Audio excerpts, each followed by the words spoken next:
Q3 थोड़ा हमारा डल होता है ठंडी के मौसम में। जो कोल्ड प्रोडक्ट्स हैं, आइसक्रीम या कोल्ड बेवरेजेस हैं, इनकी कंजम्पशन काफी कम होती है। इसलिए थोड़ा सा हमारा लीन सीजन होता है। Q4 काफी अच्छा लग रहा है एज ऑफ नाउ। एंड जहाँ तक 18 से 24 महीने की बात है, आज से हम लोग हमारी जो एक्सपांशन है उसमें हम करीब और 200 करोड़ का इन्वेस्टमेंट करेंगे नए फैसिलिटीज बनाने में। हमारा जो ग्रोथ रेट है वो 12-15% से जो बढ़ रहा है वो तो मिनिमम हम करना ही चाहेंगे।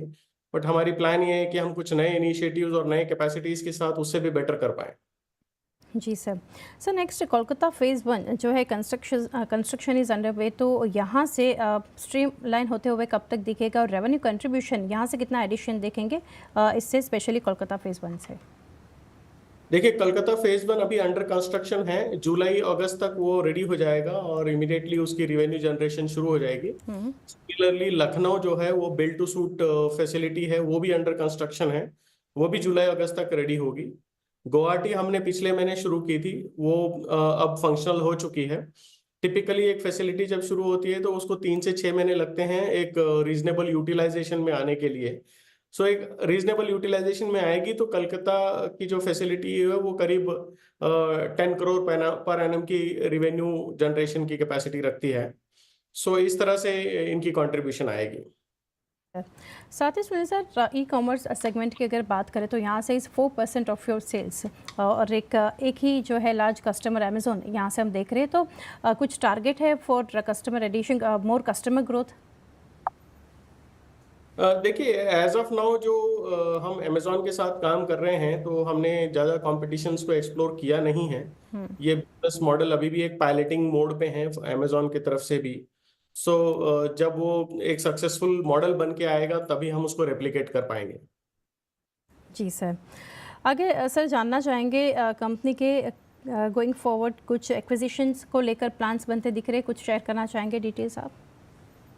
देखिए, हमने कुछ कंपनीज को एक्सप्लोर किया था एक्विजिशन के पॉइंट ऑफ व्यू से, लेकिन हमें ऐसी कोई कंपनी मिली नहीं है जिसकी फैसिलिटीज अच्छी क्वालिटी की हो और जिसकी एक अच्छी लाइफ हो।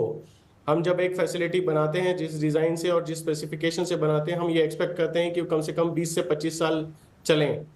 बट हमको सिमिलर क्वालिटी और स्टैंडर्ड की और डिज़ाइन की फैसिलिटी मिली नहीं। हम अगर एक्वायर करेंगे तो बेसिकली एक इंफ्रास्ट्रक्चर के लिए करेंगे। हमको ऐसे because more less we are the largest in the country, so we for expansion हमको अगर कोई फैसिलिटीज मिलती है तो we are ready to acquire.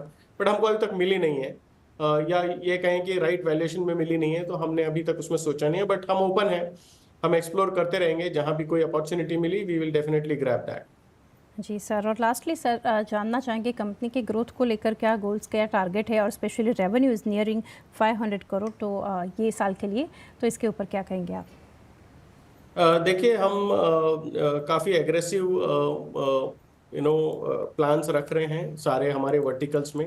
Where housing हो, ट्रांसपोर्टेशन हो या हमारा डिस्ट्रीब्यूशन बिजनेस हो। हम चाहेंगे कि हम 800 से 1000 करोड़ की रिवेन्यू में पहुंचे FY26 में, और हमारे सारे एफर्ट्स जो हैं उसी डायरेक्शन में हैं।